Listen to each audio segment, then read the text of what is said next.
Gagawa tayo ng bibingka.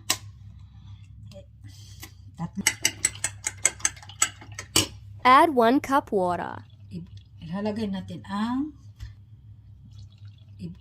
Mix in 1 min using the mixer. bibingka mix. Cover with plastic. The last part ng photo ko. That is the final bibingka. Napakadali lang siyang gawin kasi 4 lang yung ingredients na ginamit ko.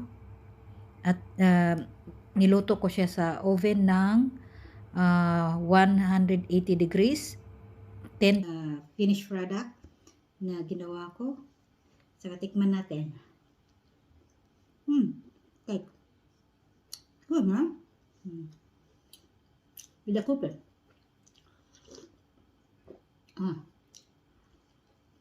Lagyan ko sa